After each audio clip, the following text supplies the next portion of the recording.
ও আমার বান্দা বান্দি, তোমাকে আমি আল্লাহ 50 বছর 80 বছর হায়াত দিয়েছিলাম, এই জীবন কোন কাজে বিলীন করেছো? আল্লাহর কাছে জবাব দিতে হবে। ওয়ান শাবাবিহি ফিমা আবলাহু, তোমাকে আমি আল্লাহ 30-40 বছর যৌবন দিয়েছিলাম, এই যৌবন কোন কাজে বিলীন করেছো? আল্লাহর কাছে জবাব দিতে হবে। ওয়ান মালিহি মিন আইনা ইকতাসাবা, আমি আল্লাহ তোমাকে ধন দিয়েছিলাম, সম্পদ দিয়েছিলাম, সন্তান দিয়েছিলাম, কোন রাস্তায় ব্যয় করেছো? আমি আল্লাহর কাছে জবাব দিতে হবে। ওয়া ফিমা আনফাকা, উপার্জিত সম্পদ, আমি যে সন্তান দিলাম সেই সন্তানকে কোন কাজে তুমি ব্যয় করেছো, কাজে লাগাইছো?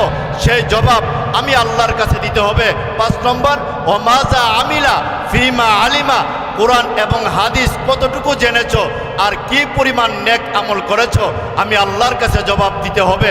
আপনারা কি মনে করেন আল্লাহর দেওয়া 50, 60, 70 বছর হায়াতের জবাব, আল্লাহর দেওয়া 30-40 বছর যৌবনের জবাব, আল্লাহর দেওয়া সম্পদের জবাব, আল্লাহর দেওয়া সন্তানের জবাব, আল্লাহর দেওয়া সন্তান সম্পদ ব্যয় করার জবাব, আল্লাহর দেওয়া কোরআন হাদিস কতটুকু আমি জানতে পেরেছি, কতটুকু নেক আমল করেছি, জবাব দিতে হবে কার কাছে? আরো জোরে বলেন, কার কাছে? বর্তমান আল্লাহ একটা মানুষের রূহ ছাড়া, আত্মা ছাড়া, পায়ের নখ থেকে নিয়ে মাথার চুল পর্যন্ত বর্তমানে একটা মানুষকে আল্লাহ যে পরিমাণ সম্পদ দিয়েছে, দুনিয়ার বাজারে প্রায় 29 কোটি টাকার সম্পদ আল্লাহ একটা মানুষের দেহের মধ্যে দান করছেন। আর তো জোরে কন্যা সুবহানাল্লাহ। আমার আপনার কারেন্টের বিল 10 দিন, 1 মাস, 3 মাস, 4 মাস কারেন্টের বিল না দিলে লাইন কেটে দেই, ডিশটানের বিল না দিলে লাইন কেটে দেই, ওয়াইফাই বিল না দিলে লাইন কেটে দেই, গ্যাসের বিল না দিলে লাইন কেটে দেই। আল্লাহ আমাকে আপনাকে 30, 40, 50 বছর পর্যন্ত চোখ দিলেন, হাত দিলেন, কান দিলেন, জিহ্বা দিলেন, দাঁত দিলেন, আঙ্গুল দিলেন, অন্তর দিলেন, সব কিছু আল্লাহ দিলেন। কোনোদিন আল্লাহর কাছে কোনো জিনিসের বিল কোনো ফেরেশতা চাইছে তো? আরো জোরে কর, কেন?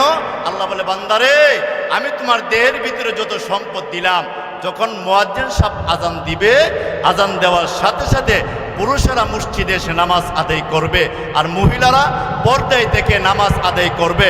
যখন সেজদায় পড়ে আমি আল্লাহকে একবার ডাক দিবে, আমি আল্লাহ তার ডাকে 70 বার জবাব দিয়ে তার সামনে হাজির হয়ে যায়। আপনারা কি মনে করেন রাত্রে 3টার সময় ডাক দিলে আমার আল্লাহ শুনেন না? আরো জোরে কোন, রাত্রে 3টার সময় আল্লাহকে ডাক দিবেন, আল্লাহ জবাব দিবে লাব্বাইকা ওয়া সাদাইকা আবদি।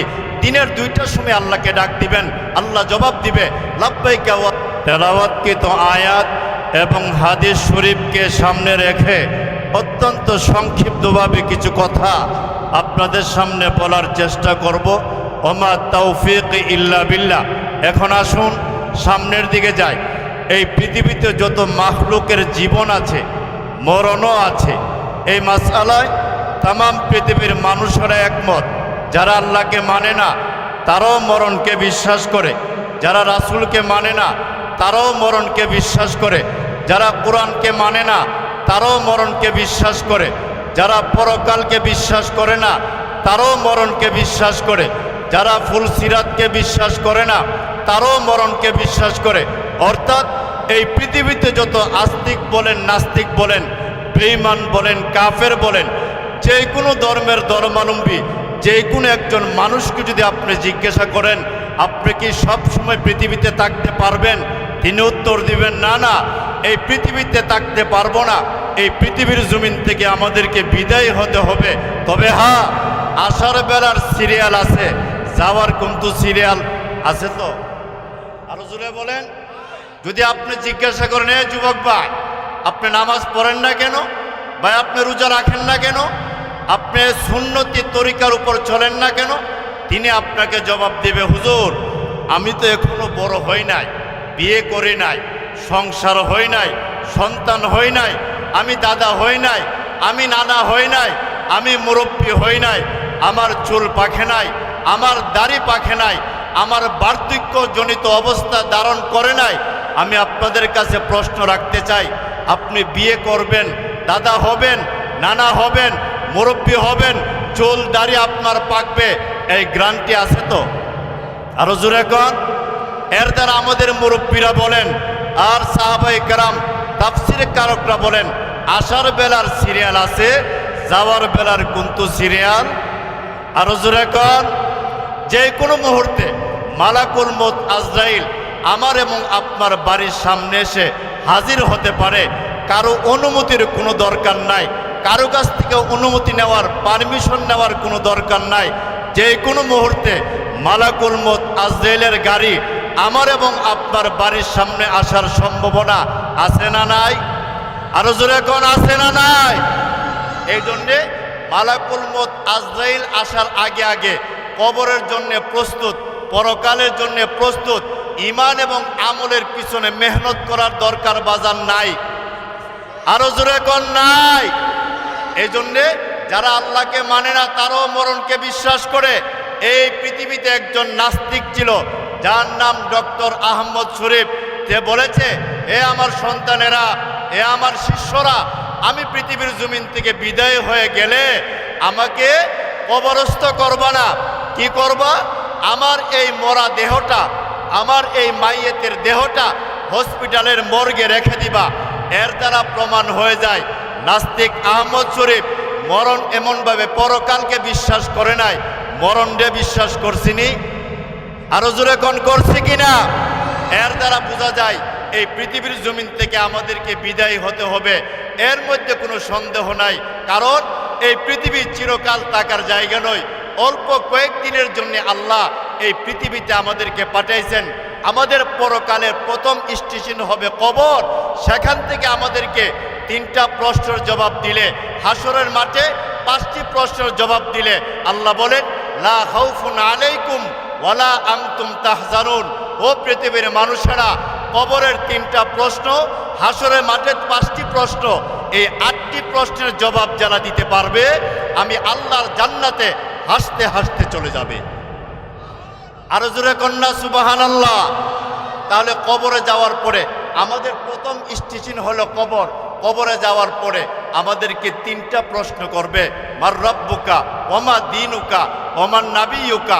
3টা প্রশ্নের জবাব যারা দিতে পারবে, ওয়াফতাহু লাহু বাবান ইলাল জান্নাহ ওয়ালবিসু লাহু মিনাল জান্নাহ ওয়াফরিশু লাহু মিনাল জান্নাহ নাম কানাউমাকাল আরশ। 3টা প্রশ্নের জবাব যারা দিতে পারবে আল্লাহর ফেরেশতারা বলবেন, ও জান্নাতি মেহমান, জান্নাতের পোশাক পরায়া দিবেন, জান্নাতের বিছানা বিছায়া দিবেন, জান্নাতের সাথে তার কবরের যোগাযোগ ব্যবস্থা করে দিবেন। ফেরেশতারা উচ্চ কণ্ঠে বলবে, নাম কানাউমাকাল আরশ, ও জান্নাতি মেহমান কবরে ঘুমাও। ইসরাফিলের 2য় সিংহা ফু দেওয়ার আগ পর্যন্ত আমরা ফেরেশতারা 24 ঘন্টার জন্য তোমার পাহারাদার হয়ে গেলাম। সুবহানাল্লাহ জোরে বলেন। এই জন্য আমি আপনাদের কাছে প্রশ্ন রাখতে চাই, কবরে যেতে চাইলে কবর যেন আমার জান্নাতের বাগান হয়, কবরের বিছানা যেন জান্নাতের বিছানা হয়, কবরের সাথে যেন আমার জান্নাতের যোগাযোগ ব্যবস্থা হয়। এর জন্য দুনিয়াতে নেক আমল করার দরকার নাই। আরো জোরে কোন। এই জন্যে পরকালে আমি যদি 3টা প্রশ্নের জবাব দিতে না পারি, যাইয়ে কবরা, কবরের মাটি আমাকে চাপ দিবে, ওয়াফতাহু লাহু বাবান ইলান নার ওয়ালবিসু লাহু মিনান নার ওয়াফরিশু লাহু মিনান নার 99 তিন্নিনান। কবরের 3টা প্রশ্নের জবাব না দিতে পারলে আগুনের পোশাক পরায়া দেওয়া হবে, আগুনের বিছানায় বিছায়া দেওয়া হবে, জাহান্নামের সাথে তার কবরের যোগাযোগ ব্যবস্থা করে দেওয়া হবে। ফেরেশতারা উচ্চ কণ্ঠে বলবে, 99 তিন্নিনান, 99টা সাপ মুহূর্তে মুহূর্তে তাকে আঘাত করতে থাকবে, ছোপ দিতে থাকবে। সে বলবে, আহারে, দুনিয়াতে কেন নেক আমল করলাম না, নামাজ পড়লাম না, কোরআন তেলাওয়াত করলাম না, আফসোস করতে থাকবে। আপনারা শিক্ষিত সমাজের মানুষ, আপনাদের কাছে প্রশ্ন রাখতে চাই, কবরে গিয়ে আফসোস করলে লাভ হবে তো? আরো জোরে কোন। এই কবরের 3টি প্রশ্নের জবাব দেওয়ার পরে তার কবরটা জান্নাতের বিছানা বিছায়া দিবেন। আর ফেরেশতারা উচ্চ কণ্ঠে বলবে, কোরআন আসবে, যা আল কোরআন ইনদা রাসি, কোরআন তার মাথার সামনে আসবে, ওয়াসসালাতু আন ইয়ামিনি, নামাজ তার ডান দিকে আসবে, ওয়াসসিয়ামু আন শিমালি, রোজা তার বাম দিকে আসবে, ওয়াসাহিবুল হাসানা ইনদা রিজলাইহি, সমস্ত নেক আমল দান সদকা তার পায়ের কাছে এসে বলবে, ফেরেশতারা, এ জান্নাতের মেহমানকে কষ্ট দিও না, এ জান্নাতের মেহমান আমি কোরআনকে তেলাওয়াত করেছে, আনা তেলাওয়াতুল কোরআন, এই কোরআনকে সে পড়েছে, কোরআন তেলাওয়াত করেছে, কোরআনের মাঝমাতে সে এসেছে, কোরআনের মাদ্রাসাকে ভালোবেসেছে, এতিমখানাকে ভালোবেসেছে, আলেম উলামাদেরকে ভালোবেসেছে, কোরআন তার পক্ষে সাক্ষী দিয়ে তার কবরকে জান্নাতের বাগান বানিয়ে দিবেন। এই জন্যে আমরা আপনাদের এই সূর্যকান্দিতে জামিয়া ইসলামিয়া সিরাজুল উলুম একটি জান্নাতের পরিবেশের মাদ্রাসা, একটি বড় জান্নাতের পরিবেশের একটি সুন্দর একটি প্রতিষ্ঠান হয়েছে। দিনের দিন এই প্রতিষ্ঠান উপরের দিকে উঠছে, উন্নত হচ্ছে। এতে আপনারা খুশি না বেজার? আরো জোরে কোন? এই জন্যে কবর দেশে আমাকে আল্লাহর সামনে দাঁড়াতে হবে। এরপরে ইসরাফিল দ্বিতীয়বার সিঙ্গা ফু দেওয়ার পরে হাসরের মাঠে আমাকে আপনাকে 5টি প্রশ্নের জবাব দিতে হবে। যতক্ষণ পর্যন্ত এই 5টি প্রশ্নের জবাব দিতে না পারবো ততক্ষণ পর্যন্ত জান্নাতের কাছেও যেতে পারবেন না। 1 নম্বর, আন উমরিহি ফিমা আফনাহু। ও আমার বান্দা বান্দি, তোমাকে আমি আল্লাহ 50 বছর 80 বছর হায়াত দিয়েছিলাম, এই জীবন কোন কাজে বিলীন করেছো? আল্লাহর কাছে জবাব দিতে হবে। ওয়ান শাবাবিহি ফিমা আবলাহু। তোমাকে আমি আল্লাহ 30-40 বছর যৌবন দিয়েছিলাম, এই যৌবন কোন কাজে বিলীন করেছো? আল্লাহর কাছে জবাব দিতে হবে। ওয়ান মালিহি মিন আইনা ইকতাসাবা। আমি আল্লাহ তোমাকে ধন দিয়েছিলাম, সম্পদ দিয়েছিলাম, সন্তান দিয়েছিলাম, কোন রাস্তায় ব্যয় করেছো? আমি আল্লাহর কাছে জবাব দিতে হবে। ওয়া ফিমা আনফাকা। উপার্জিত সম্পদ, আমি যে সন্তান দিলাম সেই সন্তানকে কোন কাজে তুমি ব্যয় করেছো, কাজে লাগাইছো? সেই জবাব আমি আল্লাহর কাছে দিতে হবে। 5 নম্বর, ও মাজা আমিলা ফিমা আলিমা। কোরআন এবং হাদিস কতটুকু জেনেছো আর কি পরিমাণ নেক আমল করেছো? আমি আল্লাহর কাছে জবাব দিতে হবে। আপনারা কি মনে করেন আল্লাহর দেওয়া 50, 60, 70 বছর হায়াতের জবাব, আল্লাহর দেওয়া 30-40 বছর যৌবনের জবাব, আল্লাহর দেওয়া সম্পদের জবাব, আল্লাহর দেওয়া সন্তানের জবাব, আল্লাহর দেওয়া সন্তান সম্পদ ব্যয় করার জবাব, আল্লাহর দেওয়া কোরআন হাদিস কতটুকু আমি জানতে পেরেছি, কতটুকু নেক আমল করেছি? জবাব দিতে হবে কার কাছে? আরো জোরে বলেন, কার কাছে? বর্তমান আল্লাহ একটা মানুষের রূহ ছাড়া, আত্মা ছাড়া, পায়ের নখ থেকে নিয়ে মাথার চুল পর্যন্ত বর্তমানে একটা মানুষকে আল্লাহ যে পরিমাণ সম্পদ দিয়েছে, দুনিয়ার বাজারে প্রায় 29 কোটি টাকার সম্পদ আল্লাহ একটা মানুষের দেহের মধ্যে দান করছেন। আর তো জোরে কন্যা সুবহানাল্লাহ। আমার আপনার কারেন্টের বিল 10 দিন, 1 মাস, 3 মাস, 4 মাস কারেন্টের বিল না দিলে লাইন কেটে দেই, ডিশটানের বিল না দিলে লাইন কেটে দেই, ওয়াইফাই বিল না দিলে লাইন কেটে দেই, গ্যাসের বিল না দিলে লাইন কেটে দেই। আল্লাহ আমাকে আপনাকে 30, 40, 50 বছর পর্যন্ত চোখ দিলেন, হাত দিলেন, কান দিলেন, জিহ্বা দিলেন, দাঁত দিলেন, আঙ্গুল দিলেন, অন্তর দিলেন, সব কিছু আল্লাহ দিলেন। কোনোদিন আল্লাহর কাছে কোনো জিনিসের বিল কোনো ফেরেশতা চাইছে তো? আরো জোরে কর। কেন?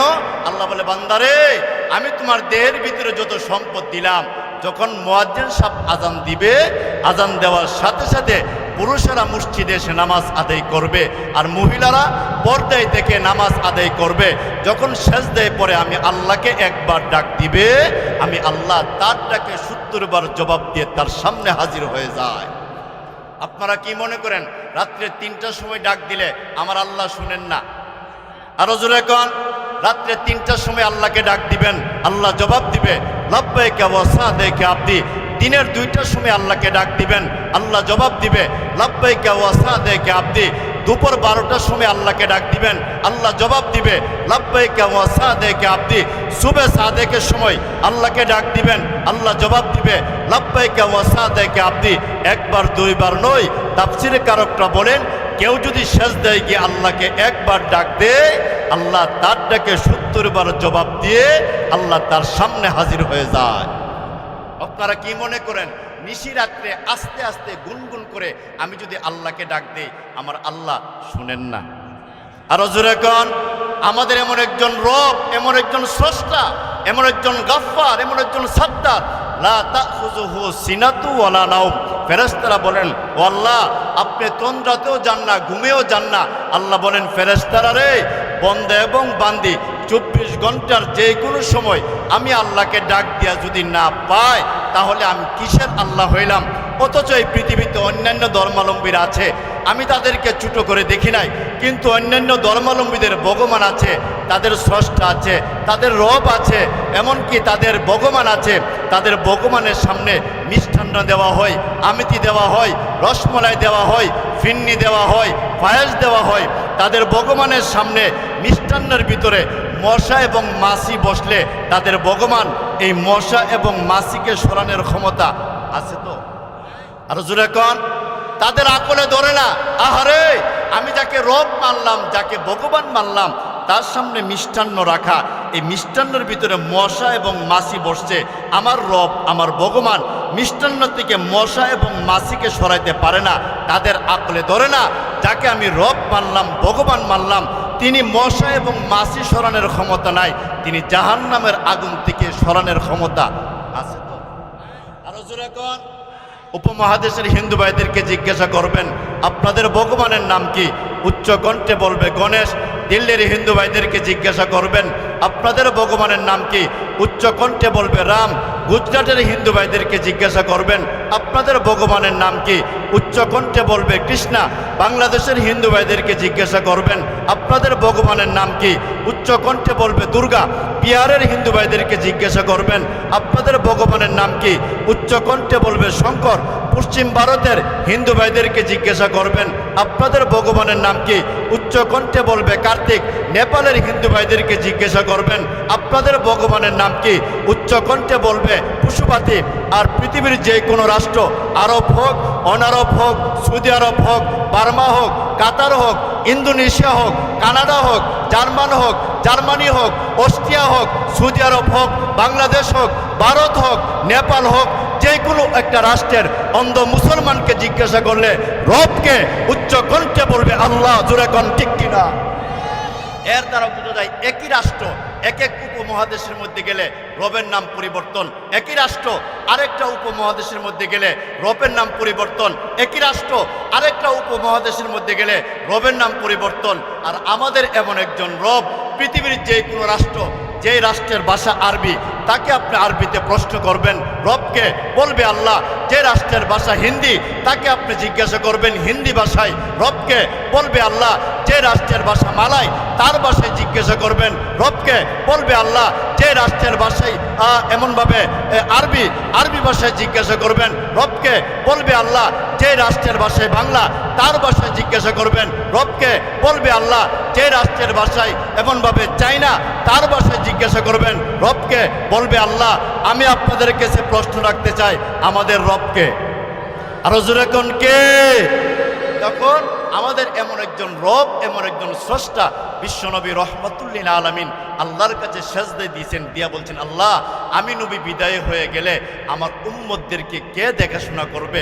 রাসূল সাল্লাল্লাহু আলাইহি ওয়াসাল্লাম সেজদা থাকা অবস্থায় আল্লাহ জিব্রাইলকে পাঠিয়ে বললেন, নবী গো, আপনি বিদায় হয়ে গেলে আপনার উম্মতের দেখাশোনার দায়িত্ব আমি আল্লাহ এই মুহূর্তে গ্রহণ করলাম। আমার বন্ধুগণ, খেয়াল করে বুঝবেন, আল্লাহ নবী বিশ্ব নবী সেজদায় পড়ে গেলেন, আর আল্লাহকে বললেন, ওগো আল্লাহ, আমি নবী বিদায় হয়ে গেলে আমার উম্মতদেরকে কে দেখাশোনা করবে গো আল্লাহ? আমি বিদায় হয়ে গেলে আমার উম্মতেরা বেশবাই সমস্যায় পড়বে, আল্লাহ আমার উম্মতদেরকে কে দেখাশোনা করবে? আল্লাহ নবী সেজদায় পড়ে আল্লাহকে বললেন, আল্লাহ ডেকে ডেকে বললেন, জিব্রাইল যাও, তাড়াতাড়ি যাও, আমার বন্ধু মোহাম্মদকে গিয়ে আমি আল্লাহর সালাম দাও। বন্ধুকে বলে দাও, টেনশন পেরেশানি করার কোনো দরকার নাই।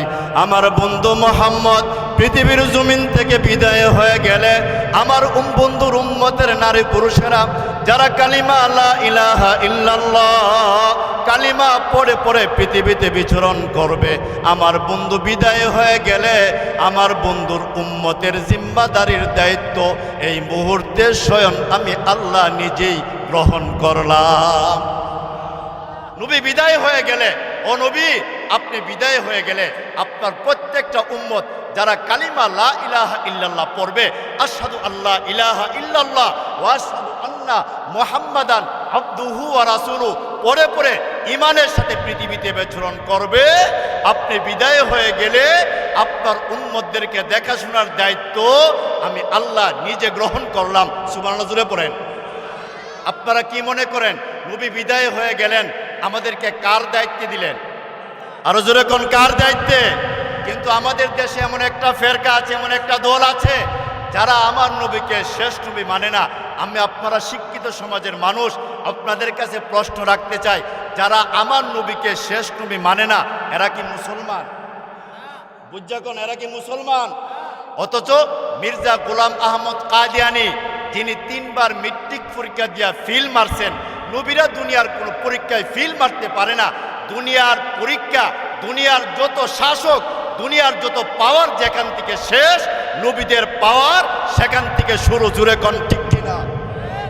এই জন্য মির্জা গোলাম আহমদ কাদিয়ানি নিজের শেষ নবী দাবি করে। আমরা পরিষ্কার ভাষায়, কারণ আল্লামা শাহ আহমদ সুফি রহমতুল্লাহি আলাইহি তিনি আন্দোলন করেছেন কাদিয়ানিরা কাফের, সংসদ আইন দেখে যেতে পারেন নাই। আল্লামা জুনায়েদ বাবুনগরী কাদিয়ানিরা কাফের আন্দোলন করেছেন, সংসদে সে আইন দেখে যেতে পারেন নাই।